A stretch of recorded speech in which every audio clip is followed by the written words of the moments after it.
Hello and welcome to Movies to Watch on a Rainy Sunday. I'm your host, Joe Johnson, and I am joined by Ryan Sharp. Never go full retard. And Tim Williams. I swallowed a bug. What's that from? Hearts of Darkness, the documentary about the making of Apocalypse Now. You always come up with the most obscure ones. All right, so... I try. Now, I read today that production has begun on the next Tarantino movie, which is called Once Upon a Time in Hollywood, I believe, which is going to tell the story, I think, of a couple of fictional characters who happen to live next door to Sharon Tate, who you may or may not know was murdered by the Manson family. Now, it sounds... Marilyn? What's that? Marilyn Manson? No. Oh. Now I know that sounds a little dark, but he's saying this will be as close to Pulp Fiction as anything he's done since Pulp Fiction. So that kind of got me thinking. I love Hollywood. I'm obsessed with Hollywood. I tried living out that way for about a year and I came back to Michigan when it didn't work out, but I've been back many, many times since. Every time I go to Hollywood, I have a blast and I'm fascinated with the history of filmmaking and I tour the movie studios and everything like that. And so I've had this obsession with Hollywood for a good chunk of my life. And so I got to thinking for our podcast, there are a lot of great movies out there about Hollywood, about filmmaking, about the stars of our favorite films. So I figured let's do a podcast, movies about Hollywood. So jumping right into it. Okay, now I whittled my list down to 10. But I found it very, very difficult to rank them. So most people that I've talked to when this topic comes up in conversation, most people I talk to agree that quite possibly the greatest movie ever made about Hollywood and the filmmaking process is Singing in the Rain, which came out in 1952, starring Gene Kelly, Donald O'Connor, and a very young Debbie Reynolds, which is a little awkward because she has a romantic relationship with Gene Kelly, who's about 25 years her senior in this movie. And that's a topic for a whole different podcast. But Singing in the Rain talks about the transition of silent films in Hollywood to the talkies and how there were people in Hollywood who thought talkies would never last. And they said it's just a fad. People don't want to hear people talk in movies. And of course, the rest is history. But it's a great musical, one of the greatest musicals ever made. I believe it's a MGM musical. And it tells that story of Hollywood growing and transitioning into the next phase of filmmaking. And I have to agree, this is definitely one of the greatest movies about the filmmaking process and about Hollywood ever made. Ryan, have you ever seen Singing in the Rain? You know, I have, but it's been so long that I don't remember anything about it at all. It just is a time in Hollywood which may have been the golden years that I just never got into. Of Do you course, not get into musicals in general, or you know, I don't. I'll say like musicals are definitely not my thing. I have seen many that I do enjoy, but not really my super favorite genre, that's for sure. So What do they think I am? Dumb or something? That's one of the characters from the movie. I'm getting my own soundboard. You do that. You can plug your phone in and I'm play going your own to. little sound You wait, effect. Johnson. You just wait. Tim, you ever see Singing in the Rain? Yes. My mom, I think this is one of my mom's favorite movies. And Yeah, see your they mom. used to watch it all the time. Right. They used to watch it. And then my sister became like a big Gene Kelly fan because of this movie. So I used to watch it, but like Ryan, I am not a fan of musicals unless you're talking South Park, Bigger, Longer, and Uncut. Which is a great musical, by the way. It is, and you know, I totally forgot about that on my animation podcast. But Save it for the musicals anyway. podcast. We'll do a musical. That'll be the only one on my list. I got a very short list for that as well. But anyway, I'll bring in some ringers. But I would have never, even though I've seen it. I mean, it had been a long time since I've seen it, but I would have never remembered that it had anything to do with the filmmaking process. How so? How so? Yeah, I remember him dancing around like on a on the street in the rain, but that's about all I remember. Well, like I said, it kind of focuses on the transition from silent films to talkies, and the stars of the silent era had terrible voices. And so when talkies became popular, a lot of actors and actresses lost their jobs because they couldn't transition to the talkies because their voices had Brooklyn accents and like the So clip kind that of I like the artist. well, the artist is a lot like Singing in the Rain. There's Okay. a lot in common there. I've yeah. seen the artist. And I Yeah, remember and the that's artist, and I that's like on the my artist. list too. You're jumping the gun. Okay. Yeah, and I was going to play a clip from that, but it's mostly silent. So, but no, that's the premise is that but that's the premise is some actors weren't able to transition into talkies. So Debbie Reynolds, who has a lovely singing voice and everything, she ends up dubbing in dialogue to the actress, the well-known actress who has this high squeaky voice.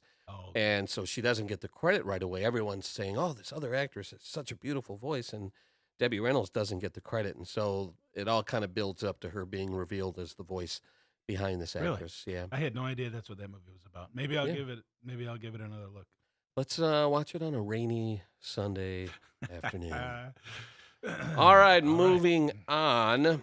Now, interestingly, about half my list here are classics, which is something we don't really get into on this Dumb Guys podcast. So I'm going to bring up a couple of classics here, but let's get into a modern film. One movie that just absolutely blew me away recently came out in 2016, La La Land, which has come up on our podcast before. I think it was every time someone's got to bring up La La Land. I think it came up on our romantic movie podcast. La La Land, to me, was kind of under the radar before it came out. I think I was a little aware of it, but I didn't know what to expect. When it first came out, it was in limited release because they were trying to beat the Oscar deadline. Then it went into wide release, I think, after the new year. And that's when I went to go see it. And absolutely love this movie. Again, it connects to the whole film industry, Hollywood thing. Of course, it's called La La Land. It's a nickname for Los Angeles. And it's about a struggling actress who goes through the trials and tribulations of having to go through auditions. And there's kind of visual gags where she goes in, she auditions, they go, "Thank you," and she walks out, and there's a dozen young redheads all lining the hallway as she walks out. And it kind of makes commentary on how, it's like a dime a dozen out there in LA, and you got to have something that sets you apart from everybody else. And then, of course, you got Sebastian, who's the musician trying to make it in LA, and there's the themes of, do you have to sell out to consider yourself a success?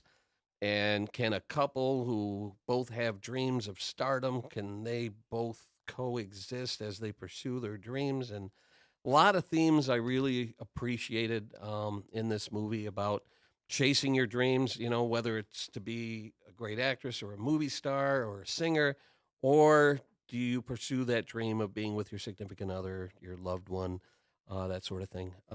So there's so much about this movie that I loved. Yes, it was a musical, but it was like a love letter to L.A. It portrayed L.A. in the way that I see it. Like when I go to the Griffith Observatory, I feel like dancing around in the Griffith Observatory. I'm in awe when I go to these landmarks, and they really use the L.A. landmarks really well in this movie. From like the Angel's Flight, which is the one level train that only goes up one flight, that was built in the early 1900s, and then it was closed for decades because someone had gotten killed, and they resurrected it in La La Land for a really brief scene that restored the popularity of Angel's Flight, and now it's operational again today, and I just wrote it earlier this year. So I love how the landmarks, LA's landmarks, are portrayed in this movie. It's a real love letter to Hollywood. So, Ryan. Yeah. Have you seen it yet? Yeah, I saw it. It just doesn't do anything You got for a you. short-term memory because we talked about this on the last. But could you shut those guys up? It was all right. All right. It was all right. Okay. I didn't fall in love with it. I didn't cry in the movie theater. I didn't. Really? I cried in this one. I did. At the end. Yeah, you Th- probably that's- cry at this does- Charmin commercials. This doesn't shock us at all anymore. You guys shouldn't know me by now. Tim, refresh my memory. No, I've never seen it. Next. Man. All right. This is how I Thanks felt. for on listening, This is how I everybody. felt on the sports podcast when see you you guys were next like, "What's a time." sport? I don't know what sports are." Best sport movie of all time, Dodgeball. No, all right, let's move on to my next movie. I'm going to stick in the modern era. Tim, you gotta agree with me on this one. It's a Coen Brothers film. I do. Hail Caesar came out 2016. Great cast: Josh Brolin, George Clooney, Channing Tatum, Scarlett Johansson, to name a few. I So- do. It's about a studio executive who has to douse fires all over his studio, take care of problems as different genres of movies are all going on. I think this is set in the 50s, early 50s.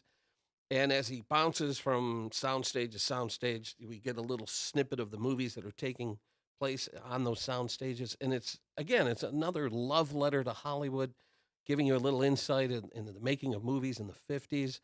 And all the while, he's being coerced into maybe taking another more lucrative job with Boeing. And he wrestles with that decision, but then just realizes that movies are his life. The studio is his baby. And I absolutely love it. And then there's the whole other storyline about George Clooney's character trying to be swayed by the communists of the era. And I think George Clooney said that movie completed his Dumb Guy trilogy with the Coens. And it's, again, to me, it's a love letter to Hollywood. I just absolutely love this movie. It showed Hollywood in the light that I see Hollywood in, the history of it. And if you haven't seen this movie, you got to see it. Brian? I saw it And? with you Were you with me? in the theater. Yeah, I'm getting old. Yeah, we went and saw this there. I thought it was all right. I didn't love it as much as you. You said it right after when the credits were going, how much you loved it, and pretty much everything you just said, you said then. And I was like, yeah, it had its moments. It might just be the 50s style. Like, I don't get down with that. See, I love that time period. Yeah, I don't. So that's probably where you like it a whole bunch, and I just thought it was okay. I thought it had its moments. I thought it was entertaining for sure. I don't hate this movie. I thought Channing was hilarious in the movie, and I'd watch it again just for that. But did not make my list. Watching that movie made me realize that Channing Tatum is a triple threat. The triple threat back in the golden age of Hollywood was an actor or actress who could sing, dance, and act. And when Channing Tatum did the big musical number in this movie, and I was very impressed. I became never a heard him sing Channing before? Tatum fan. I don't think I've ever heard him sing prior to Hail Caesar. I know you saw him dance in Magic Mike. Man, I don't know what that But- is. Yeah, No. got that poster at your house. I don't need to see a movie if I've lived it. So, Nice. Tim, help me out here. Yeah, I liked this movie. I'm a big Coen Brothers fan, and I think, but unfortunately, for a while there, I don't think they were producing the quality that they were up until a certain point. But I think this kind of got them back to that. And Channing Tatum, I think I really hadn't heard of him until I saw the G.I. Joe movie, and I think he was just horrible in that guy. I mean, the movie was horrible, but he was horrible. He ruined that movie. What about the Jump Street movies? But I never saw him. Really? Yeah. He was fantastic in the Jump Street Well, movies. because of that movie, I would not see any movies with him. But Wow. but he was amazing in this movie, and I agree with you. Yeah, he just I was like, wow, this guy actually has some talent. But I didn't think he did up until that point. But anyway, wasn't Josh Brolin's character based on a real guy? Well, I just read within the last day or so that character, I'm drawing a blank on the character's name. Brian, you might have to look this up real quick. That character actually appeared in another film. So I don't know if it's based on a real guy or not, but the same I'm pretty studio sure- head with that same name has been referenced in another I'm film. pretty sure that he was a real guy, Yeah. or Because the this studio character was fictional. I mean, definitely based on The studio least- where they filmed it was filmed in different studios in Hollywood, and it was kind of Yeah. a mashup of different studios. And I think it was a fictional name, but Yeah. I think it's could be based on a real. I mean, dude. I'm not as obsessed with Hollywood as you are, but it's interesting to me, like all the stuff that they had to do back then. I mean, he was a fixer, quote fixer. So when there was probably, I mean, you obviously you couldn't have a unwed pregnant female back then, Right. So they had to cover that up. Oh yeah. You wouldn't They have been did able a to lot have of that back then. You wouldn't have been able to have a homosexual. I mean, they never really. I mean, they sort of insinuated that George Clooney's character was supposed to be that character, right? Because the communists were threatening him. Oh, they never kept really hinting came out with that it, there but was they a hinted secret Yeah. on the wings Well, of something. that's how I yeah. took. Yeah, that's how I took it. Yeah. But Who am I looking up? What Josh Brolin's Josh Brolin's character character in in, Hail Caesar. Eddie Mannix. Eddie Mannix. So yeah. Mhm. So apparently that character appeared in another film. I don't know what it is off the top of my head. So yeah, I don't know Okay. if it's a I real thi- I th- character or not, but I think it was. He was at least based on a real character. I'm pretty sure. all right. So let's move on. I'm going to go back to a classic. Now I went through a phase when Netflix was a new thing and they had their DVD option. I don't know do they still ship DVDs through Netflix? I don't think they do. What that. are those? I don't think they do. I don't know, but I used to do the same thing. for a Right. long So time. so I subscribed to the DVDs. They'd send you one, you'd watch it, you send it back, you get another one, and I think you were able to get 2 at a time at one point. And and so I went through this phase where I just immersed myself in the classics. I was embarrassed that someone who considered himself a movie guy was so far behind on the classics. So I made a point of using my Netflix account at the time to get caught up on the classics. And one movie that I saw that I'd heard a lot about, had never seen, finally sat down, watched it, and it absolutely blew me away, was Sunset Boulevard. You're Norma Desmond. Used to be in silent pictures. Used to be big. I am big. It's the picture that got small. Love that movie. It's kind of film noir a little bit. And one of the really odd things about this movie, which was directed by Billy Wilder, came out in 1950, is that it's narrated by a dead guy. William Holden narrates the film, and they start off the movie with him floating face down in a pool. So it's not a spoiler because it starts off with him floating face down in a pool, and then his voiceover is like, well, you're probably wondering how I got like this. And he kind of narrates the film, and it shows about how he's a writer who gets drawn into this aging movie star who was big in the silent era, and he becomes kind of her boy toy sort of a thing, and to the point where he's like living in the house now and everything. And you quickly begin to realize that she's not all there. And one of the cool moments in the film is when she goes to visit Paramount Studios, and she goes up to the famous Bronson Gate, where everyone passed through the Bronson Gate if you wanted to be a movie star at Paramount Studios. And they shot it at the gate, and she comes in her old limousine, and the new people don't know who she is, but like the old guard who had been there forever was like, "That's Norma Desmond, let her in." And they go into a sound stage, and Cecil B. DeMille is like directing a film. He plays himself and everything. It was really cool to get that insight into movie making at Paramount Studios at that time. And it's a really great film noir with intrigue and mystery. And man, I could watch this movie over and over again. It's one of those movies that gets better, like Casablanca. Each time you watch it, you see new things, and it's just a really, really great movie. I'm assuming neither one of you have seen it? Nope. No. All right. No, but it sounds like So- something that I would like. It's not a musical, correct? No, it's not a musical. It's film, noir, drama, sort of a thing. All right. So I think that was 5 films, right? 1, 2, 3, 4. Oh, no, there was only 4 films. So I'm going to throw out one more film here.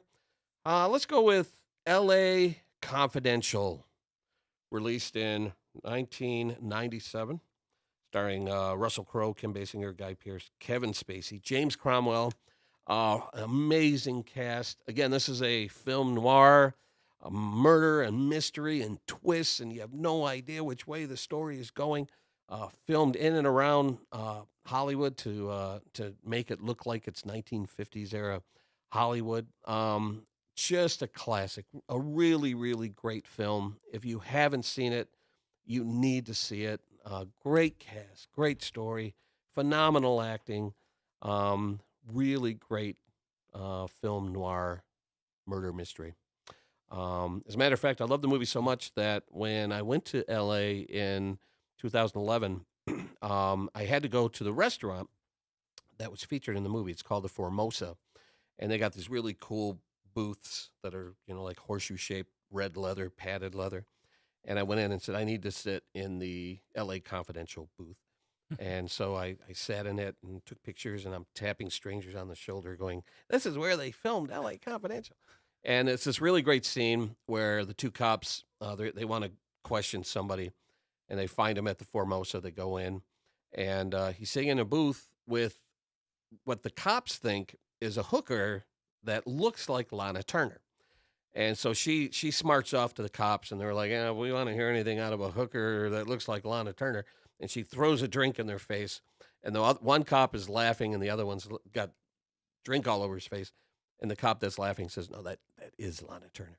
And it was just a really great moment, and it made the Formosa famous. And I'd love going to that restaurant. Currently it's closed, but it's undergoing some remodeling, and it's going to reopen to the public. So please tell me you've seen LA Confidential. What is it now? LA Confidential. What are you even doing on this podcast? No, You've only seen movies that came out in the late 80s, 90s. Look, that revolve around BMX biking. It's no rad, but I did see this movie. Hold on. Let me get a sound effect going. Thank you. You like me. You really like me. By the way, I would like a sound clip of instead of name drop, location drop. We need so every time you drop a location, I'll drop you. Yeah, maybe that'll be it. No, I don't remember this film very much, to be honest, but I do remember watching it, and I do remember liking it when I saw it. So I don't have much to contribute in terms of details about the movie. I just remember that I did enjoy it, and I did see it. Tim? Ditto. You've seen it? You don't remember much about it? I've seen it. I don't remember much about it, but I did like it. All right. But we're going to have to record those, and I'll just do this podcast by myself. I'll play those little snippets. You guys can go. Okay, but I don't remember it being, I didn't remember it being about Hollywood. What was the premise of it? I don't remember. Are you serious? It's you did that to me twice, so now I got you back. No, it has something to do with corrupt. It has something to do with corrupt cops and all this stuff. But it revolves around the world of Hollywood and people who go there to pursue dreams, and they end up, looking for hookers who resemble movie stars and that sort of stuff. Really, that's out there? I did not say she wasn't a hooker. Yeah. Now you got me wanting to watch it again, so I probably should have watched it before this podcast. But yeah, Sunday would have been perfect. Rainy Sunday. All right, so there's 5 of my movies, favorite movies about Hollywood. If we have time, I'll get to my next 5. But I'm going to throw it to Ryan with eager anticipation to see what he's going to pull out of his ass. Well, it kind of fits. My number 1 is Get Shorty. Okay. I thought that it was, first of all, I saw this, it was on VHS or something. It was like, I worked at a video store, so I was like, what am I going to watch tonight? I'll watch this stupid movie. And I was absolutely blown away because I think that it has really creative, sarcastic writing that a lot of people don't get the joke. And I find that hilarious. So I thought, situational comedy, like, Rene Russo hears somebody breaking into her house, and it actually happened twice. Once when John Travolta broke in, and then once when somebody else broke in. And both times she's like, somebody's in the house, and both guys that were in her bed were like, you need to skim the pool. Like that was their focus, was that the pool needs skimming, not that there's somebody downstairs, So, I found that funny where some people like it just kind of maybe went over their head. That wasn't me. That was Yeah, sure. So yeah, I was entertained from start to finish. It's kind of a laid back movie, and just something that is fun to listen to and watch. And I thought the characters were great. Danny Now, the DeVito. premise, I haven't seen this movie in a long time. I think I saw it once. Written Really? by, based on a novel written by Elmore Leonard, who I met in the 80s. And, but the premise is, so this mobster, which one's the mobster? Travolta. Travolta. So he goes to LA. Is he going to like perform a hit on somebody? Is that the concept? Yeah, he works for a guy, and that guy Momo, he dies, and so he gets taken over, and there's a miss in his book, and he's like, well, Leo, he's the guy, he's dead, and they're like, no, he's not dead, so you got to go get this money. So he goes out there to find this guy, and he loves movies, and so even though he's a hitman, a Shylock, he decides that he's going to get into the movie business. So and he loves movies, and so he tries to make movies, and the confidence that he has in this I think is also very appealing. Like he just takes what he wants. Mhm. And yeah, so it's just about him switching gears and deciding that he can apply the skills that he's learned as a henchman And into apply him into the world of filmmaking. right. And James Gandolfini's in it, and I mean, there's a lot. It is a great cast, Danny DeVito. I mean, Yeah. yeah. This is a movie I need to revisit, and I did buy the DVD recently, and I misplaced it, so I got to find it. But I definitely need to revisit this movie. I know a lot of people love this film. Yeah, it's absolutely hysterical. Like I just crack up all the time. Like just the little subtle jokes throughout the whole thing crack me up. They did make a sequel, Be Cool, that I thought was awful. Mhm. But yeah, Get Shorty is my number one. Tim, have you seen Get Shorty? I did. I probably will have to revisit it as well because I think I was just kind of comparing everything to Pulp Fiction at the time.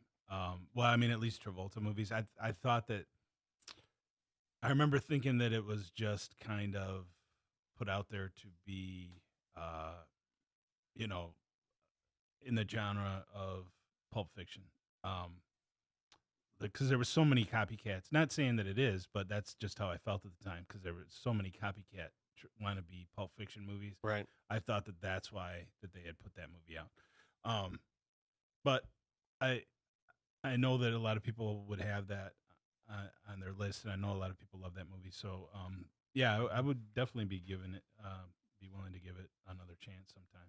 So that's number one on your list. It is. All right. What's number two? Number two on my list is an HBO show that they made a movie about, continued like a long episode, Entourage.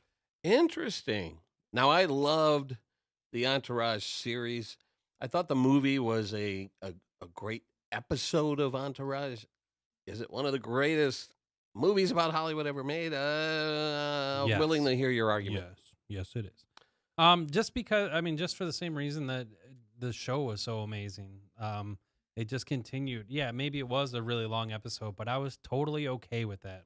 I was entertained from start to finish. I thought it stayed true to the characters. They didn't screw it up. How they sometimes you can do that when you go from a TV show into the feature lengths. I'm sure being on HBO helped not, maybe it was PG on TV and now you're trying to make an R or whatever. So being on HBO, maybe it helped be able to maintain that yeah. consistency. So I think the one mistake they made is they waited so long to release it. The series had come to an end. I don't know if maybe they thought they were going to do another season or something. I don't know.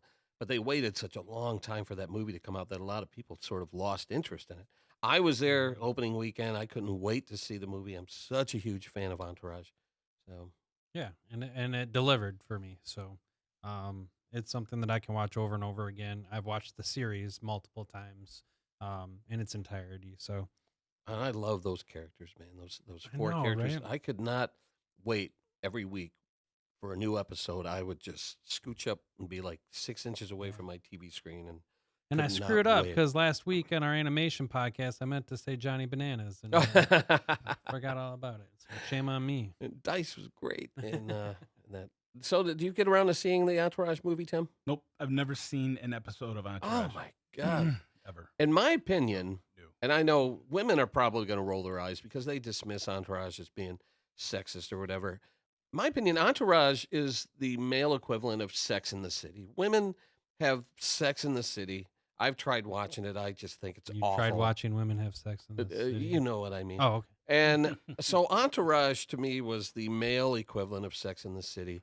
And in my opinion, it's one of the greatest TV series of all time. Quite possibly in my top 5, definitely in my top 10.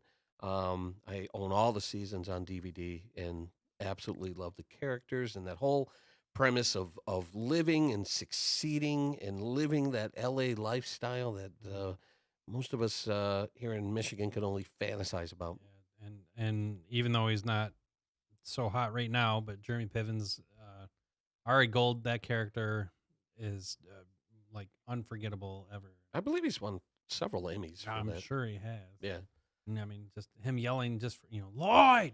Like, Now, it's a little hard to watch some of that stuff because a lot of the stuff he says on the TV show, and we're digressing here a little bit, but it doesn't fly today, the abuse that he subjects Lloyd to. But so yeah, but I mean, they were on top of it with the Weinstein stuff. They had oh man, they had a Harvey guy Yeah. that was. I mean, so it was. Yeah, It's yeah. an accurate.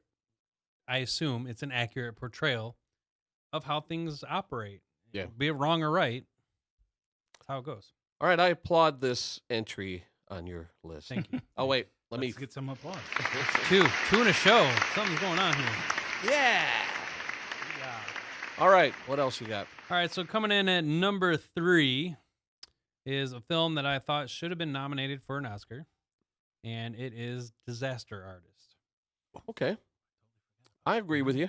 Yeah, I thought just from start to finish, I thought Franco knocked it out of the park. I thought he did an amazing job. I was entertained. He Now, should have been nominated for an Oscar, and I think he had a really good shot at winning it. But because around the time that they were voting, there was some controversy with James Franco, and he ended up not even getting a nomination, which I think is a travesty. Right. Didn't he win the Golden Globe? he did. Yeah. For it? Yeah. Yeah, Okay. and he was Sure. fantastic in that. He was. Remember? Because he pushed Tommy Wiseau off the stage. Oh, Oh, yeah. That's right. That's right. Like, no, you don't get to talk. It's kind of like this podcast. Whenever I try to talk and Joe coughs over me. Or... That's right. You are my Tommy. You're my Right. Tommy Wiseau. Great. Awesome. So no, but I just I had never seen The Room before. I saw this in the theater, and I just thought it was a great movie, not even knowing the history behind it. I went to see it purely because I heard everybody talking about how good it was. So that's why I went, and it made an impact. So If you haven't seen Disaster Artist, I really recommend that you watch The Room first, because when you watch The Room, preferably in a theater with a live audience, you wonder how the hell did this piece of crap get made? And then you watch Disaster Artist and go, all right, I can see that. that's how it got So made. that they complement each other. You should watch The Room, then watch Disaster Artist. And But I did it backwards, and I still enjoyed Yeah. it. So Yeah. it's an enjoyable film in its own right. So I believe I watched it backwards also. And oh no, I did see The Room first. Never mind. did you? Yeah. And did you like Disaster Artist? I did. Yeah. Mhm. I thought he did a great job. And yeah, if any story needed to be told and how something came to be, I think that is it. I agree. It's like a And, mystery just almost. bizarre. Mhm. It's still bizarre. Yeah. though, that it got made. I love the scene when Seth Rogen's character goes into the bank and hands the guy a check and was like, I'd like to cash this if that's at all possible. And they're like, oh, yeah, this is the unlimited funds account. And so there's like even deeper mystery in there. Like, why does that account have so much money in it? Where's that coming Because from? he sold knickknacks on the street. When he was from in New Orleans. Right. How old So- are you? Me too. Happy birthday. So Where's Richie when you need I him? know, Tommy man. Wiseau You're impersonation. tearing me apart, Lisa. All right. all You got a right. great list going here. I What else you know. got? I'm ready for All your right. next one. So let's bring it down then. Number 4 on my The list making of Rad. is what sound effect should I have ready to go? I don't know. I'll give you a second here to think about it. This movie I saw in the theater. Didn't have very high expectations for it, but it did have a really good cast. And then being the fact that at the time I wanted to be an actor and be involved in the Hollywood, industry, I thought it to be very creative, and that's Bowfinger. And the sound effect I'm going to choose is. All right. 3. That's 3. Get out of town. Yeah. It's such a great I knew premise. Bowfinger would be on your list, but I don't think I've ever seen it. You No? haven't seen it? I don't think so. You know, the concept of. Now, if I remember correctly, Steve Martin's the director, right? Yep. He tries to Well, get produ- this and producer. Eddie Murphy type actor, played by Eddie Murphy, to star in his film. He refuses, so he decides to shoot the movie with him in it without telling him that he's in this movie. It's a brilliant premise. And then he has the stunt double, also played by Eddie Murphy. What a great premise for a movie. Yeah, and it has Heather Graham like sleeping her way up the I get a Heather Graham movie. Yeah. on my list. She's sleeping her way up the chain and like, oh, I need more lines. I got the writer's in charge of that. Oh, well, let me go date him now. And, even the creativity with, taking a "will work for food" or whatever it was sign. He had a guy holding a homeless sign that was reflective to bounce the light to get the shot. And it's like so creative, and it cracked me up. And even how Steve Martin manipulates people, like the stunt double, who is actually Eddie Murphy's brother or whatever. First of all, you're gonna go to the store, you're gonna get some sharp pencils, and then find out where your brother is, and then bring us back ice cream, and then find out where your brother is. I just thought it was super, super creative and really funny. And even some insider funny stuff from how they get the equipment, use the equipment, to a guy auditioning saying that he was part of the union, so they throw him out of the door. So, I was just entertained from start to finish. All right. I've Can seen we- I've seen parts of it. I remember like somebody was watching it at work. I when I worked midnight shift, and so I saw parts of it, and I did like what I saw, and I planned on seeing it, but I just never got around. Was it the to part watch where Heather Graham took her shirt off? Possibly. Eddie Murphy's like, Possibly. awesome. All right, let's see if we can keep it alive. At number 5 Number 5 on is your list, Boogie Nights. Boogie Nights. All right. I Got that as I one can worth three. see why you would have it Number on 3? your list. I'm not as big a fan of the movie as you are. Explain why Boogie Nights deserves to be on this list. I thought it showed you a different side of a very an industry that a lot of people don't think very highly of. It showed that these are real people, that they do have problems, and some people think that they're living the life, and it just kind of showed the other side of it and how it all works through, and it did it in a really good way from start to finish. So it shows the rise, the fall, and the redemption all within how, and even the transition from film to video, and how they shoot, for using different methods of shooting, and thought the acting was great. This is the movie where I found out that Marky Mark was a triple threat. He Who didn't knew- sing in this, who did knew- he? Oh yeah, he did. Did he sing in Boogie My Nights? he not will know. rock you. Come Okay. on, come on, come on. Oh, didn't he also sing? You got the touch. Yep. You Wow. got, got the some- power. Interesting. Yeah. The music on there, Trans- that's our music. The You can't have Transformers that. song. So, and in the movie, he sang it terribly, like I just did. So that wasn't me actually singing. That was an impersonation of how he sang it, just to let everybody know. That was me. Yeah. That was me Yeah, really so- singing horribly. One little anecdote from that movie that I love is Burt Reynolds is in the movie, and who I met earlier this year, and I just set him up. his agent had gotten in this film. He acted in it, did his job, and then when he saw the film, he fired his agent or manager or whatever, and was horrified by the end result. And then he got nominated for like Golden Globe, Yeah. I think an Academy Award, Mhm. and I'm sure he felt like a heel having fired his management after this movie, when in reality it kind of brought him back into mainstream filmmaking again. And Yeah, such a great exactly. cast. I mean, you know, Oh, yeah. John C. Riley. You got Don Cheadle, Don Cheadle. You got, of course, Heather Graham. Burt Reynolds, of course. Mark Wahlberg. Who's the one that died? Yeah, that's who I'm drawing a blank on. Philip Jeez. Seymour Hoffman. Thank you. Oh yeah. That's a Philip great Seymour cast. Hoffman, Scotty. I mean, guy- Thomas Jane was in Yep. it.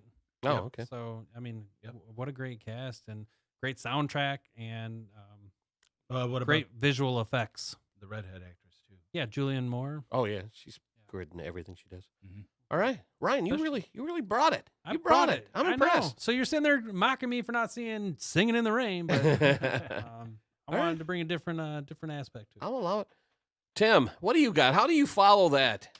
Yeah, I don't know. We'll see. You guys probably will not agree with this one, but in my opinion, it is not only Tim Burton's best movie ever, it is also Johnny Depp's best performance ever, and it is Ed Wood. I'll give you applause on that. I still got 2 up on you though.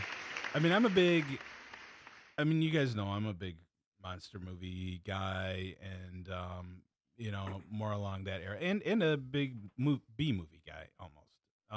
So I just thought the way that they acted in this movie, I just thought was great. Yeah. I can't think of his name. Martin Landau's portrayal of Bela Lugosi. Now he won the Best Academy Supporting Award. Yeah. Yeah, and I remember being torn because I wanted Samuel L. Jackson to win for Pulp Fiction Mhm. that year too, but that was okay. That was a consolation prize that Yeah. that Martin Landau won. But Now this but he movie, was fantastic. it ties in nicely to what we were saying about disaster artists. I remember showing my nephew Plan 9 from Outer Space, and we both just laughed our asses off watching this movie. Yeah. All the poor production values. And again, after watching a movie like that, you have to wonder, how did this happen? How did this And he made a awful movie and get he made? made a lot of movies. Yeah. He ended up making a lot of movies. And so Ed Wood really delved into, and I love Johnny Depp's portrayal of him as being this like enthusiastic, Yeah. like, Right. and Just- doing one take and like, all right, Yeah. that's good. I know Yeah. the grass slipped out from under your feet, but let's move on to the next take. Right. Yeah, I loved his portrayal of Ed Wood in this movie. Yeah. George Animal Steel as wrestler turned actor Tor Johnson was amazing, and No it relation. stinks because they took one of the best scenes with him out of the movie. It's I don't know if you've ever seen it, but he goes to Ed Wood goes to his house for dinner, and it's like the best scene. Look it up if you haven't seen it. Is It's it out there on YouTube. So they cut it out of Ed Wood, but you can find But it as like a it's bonus. it's on YouTube, and I okay. think it's on the DVD and All right, Blu-ray I'll have now, to check but that out. Yeah, it's a fantastic scene. All right. Have you seen Ed Wood? I have. It's on my top 10 actually. Can't go wrong with Johnny Depp. I think he is one of the best actors out there. Him. You know, I don't get the criticism that people have. They criticize Johnny Depp for playing these large, eccentric character roles. Who cares? I think he's great in just about everything he does. I don't know Yeah. why he gets knocked for playing these really, out there. Like Crybaby and Yeah, or even, like the Mad Hatter and the Alice in Wonderland and Jack Sparrow and all that stuff. I love that stuff. No, I saw an eat it article up. pop up last week. I didn't read it, but it was saying something about him like losing all of his money. I saw the headline. I think Like- there's a lawsuit going on. I think he had a manager or something that Really? kind of He owns his Yeah. own island, so I Yeah, think he's and going to be okay. And I think he likes spending money, but yeah. Oh, okay. On All right. neckerchiefs. So is that number 1 on your list? That's my number one. Okay. My number two is a little documentary about how the Muppet Show got created, and that is the Muppet Movie from 1979. Oh man, that's hold on 1 second. Yeah. I still got one up on you. Ah. Still got one up on you. That's a good one. Yep, I remember going to the theater, and I mean, I was just, I mean, I still love them, but I was like obsessed with the Muppets when I was a kid. I mean, just like, I mean, the Muppet Show, and just I had the record, I had the soundtrack, and I loved this movie. I love the test footage that can be seen on the DVD. Yeah. Where they didn't know if the Muppets were going to work in the real world, and Right. so they like went out on the road and they shot some footage of Kermit and Fozzie. And I love the moment when the cows, there's like cows in the field, and they start like talking, and the cows come over, and it was fantastic. And they Yeah. said there was that moment where they said this Yeah. just might work. I remember specifically being in the theater and the scene in the beginning when Kermit is riding the bike, the bicycle, and they show his legs and everything. Like Yeah. the whole theater was just like cracking up Yeah. because that was the first time we'd seen that. Yeah, right. And the cast. I mean, all the cameos. Yeah. Like there's so many big names in this movie that Oh yeah. you know, Steve Martin and like Richard Milton Pryor. Berle, I think, like all these cameo big stars. It was epic. The movie Yeah. was epic. It really is. Yeah. It is totally. You a Muppet movie fan? I am not. Hey-ho. When I was a kid, I just didn't get into it. I loved Rainbow Connection growing up. I listened to it. I had the album, and I did love that, but I never really got into. I didn't hate them. I watched them all, but I didn't love it. I will say, as an adult, when the new ones came out, I thought they did a fantastic job of that, and it kind of made me kind of become more of a Muppets fan, and I could appreciate what I knew from the past Mhm. into the present. So Why am I drawing a blank on But I the really title like- of the recent Muppet movie? What was it called? The one with Jason Segel. Wasn't it just called the Muppets? Was it the Muppet Muppet? movie? It wasn't the Muppet No, it was- movie. no, You're I- talking about the sequel to that? No, the Wasn't one it- with Jason Segel wasn't with it the kid that It was just It's called the Muppets. Muppets, or Was it? Okay. the Muppets. Yeah, I think. that was like surprisingly good. That Yeah, I really had entertaining. zero expectations. I and was actually- blown away by it. I actually really enjoyed that television show that only lasted like a season and a half. I mean, it was like they were delving into more adult humor. I Yeah. mean, there was like a lot of stuff that, I mean, it was aimed at adults. But it And, didn't revolve around Kermit, right? Like Kermit was part of it, but wasn't there another character that was like the main character on that show? And No, Kermit and Piggy were the main. why am were I still the I main might two. be thinking? Yeah, of I think you're something thinking else. of that Jason Segel movie No. Steven there's- Seagal. with. There, no, there was a Muppet TV series, and the main character was like almost like a Rastafarian type. You're character. talking about Muppets Tonight. That was like All right. I never even watched that. See, that's what I thought you were talking. No, about. Okay. there was one that was on ABC a couple. Oh, and it that's was right. it was shot like it was shot like The Office. Yeah. That's right. Okay, Yeah. I remember Yeah, that. I loved that show. That was actually a great show. Yeah, But it only lasted like a season and a half because right. halfway through they decided to change the writers and change the direction. It didn't change all that much, but I think they thought that it was a little too adult. Mhm. But whatever. Yeah. All right. Um, Good choice. Well, my number 3 was Boogie Nights, along with him. All right. My number 4 is I mentioned this in the beginning. The documentary about the making of Apocalypse Now, called Hearts of Darkness. Okay. Just as a behind the scenes, and I think this is like a 2-hour documentary, and it's just another thing, just amazing to see like all the issues that they had to get this movie made. Francis Ford Coppola had a heart attack halfway through filming because of all the pressure from the studio. They were like over budget. They were like way over schedule. They had gotten, I can't remember where they were. I don't think they were actually in Vietnam, but they got word that they were able to use this small country's helicopters, but a war broke out, so Wow. they couldn't use their like helicopters for like so long. It's you guys have probably never seen it, but I'm a big Apocalypse No, Now fan. But I it's saw a- Apocalypse it's Now. it's I was great too movie. young to appreciate it though. Like when they like slaughtered the the yak or whatever. That was like the very end. no, I know, but that's what I remember, and I was too young. I mean, Yeah. when did it come out? Like, That was probably 79. yeah, so I didn't appreciate Apocalypse around Now, there. so I never got around to seeing Heart of Darkness, but I remember when it was out. Okay, but and what I was saying, I mean, look this up too. My quote from the beginning. They wanted Marlon Brando to. Oh, that was another thing. They hired Marlon Brando, and they had no idea that he was 400 pounds. Because he was supposed to be, in the movie, he's some military badass, and then he shows up and he's like 400 pounds. So they put him in a black muumuu to try to hide it. Yeah. But then they wanted him also to ad lib like a bunch of the stuff and just act crazy, and that's where so there's like a bunch of scenes out there. It's horrible. Yeah. It's like horrible. He can't ad lib. I mean, he's from the old school. So, but Yeah, that was one right. of the scenes he's like ad libbing, and it's horrible. And then I think he really did swallow a bug. He's just like, he gets this look at his face, and he's like, "I swallowed a bug." But it's worth watching. I mean, just to see all the behind the scenes stuff with all those people, all the actors Yeah. that have gone on to be huge All right, or that were huge at that time. cool. Any comment there, Ryan? I got nothing on this one. All right, next.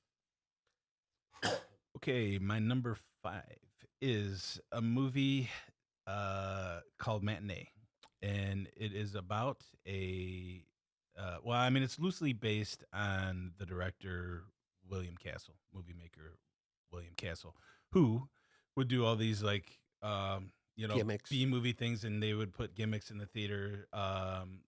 They'd set up these things like where you would get shocked in your seat, or something would come flying down in the middle of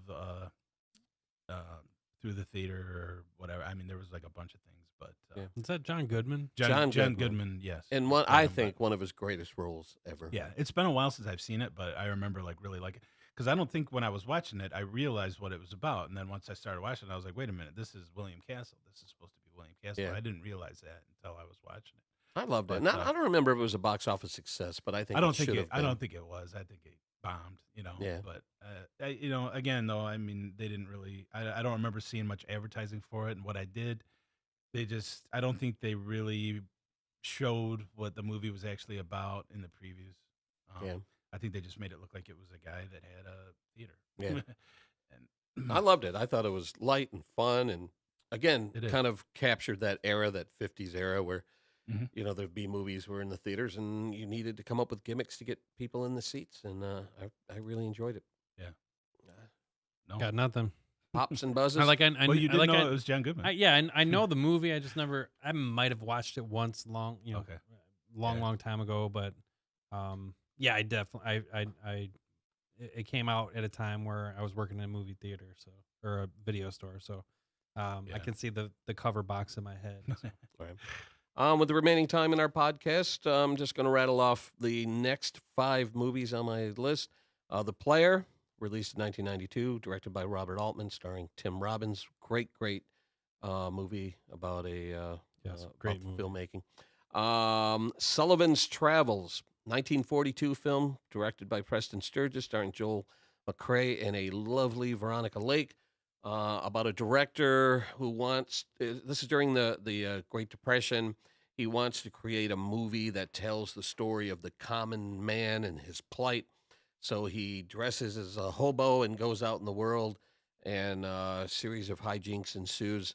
And after being out in the real world and seeing how people really are, he comes back and decides what America needs is a comedy, not something that reminds them of the horrors that they're going through in life. So it's part comedy, but it's part social commentary, and very, very entertaining film. Who Framed Roger Rabbit, 1988, Robert Zemeckis, Bob Hoskins, about the fictional story of the cartoon world, which actually employ, I guess you would say, actors. But really fun movie about Hollywood and its transition from streetcars and all that stuff into freeways, and really great movie about the cartoon world.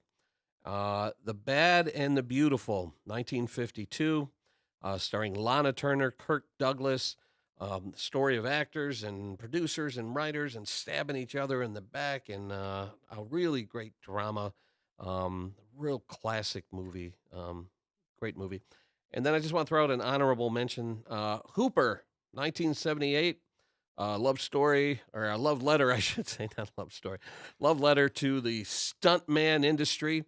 1970s Hollywood, starring Burt Reynolds, Sally Field, Jan Michael Vincent as the up-and-coming stuntman who idolizes Burt Reynolds' character. And a post, I think was this before? I think it was before Dukes of Hazzard. James Best was in there as Burt Reynolds' buddy, who went on to become Roscoe P. Coltrane. Great movie about the stunt world, which I saw recently on the big screen, and it just reminded how great that movie was. Orion, what was your next 5 quickly? Quickly.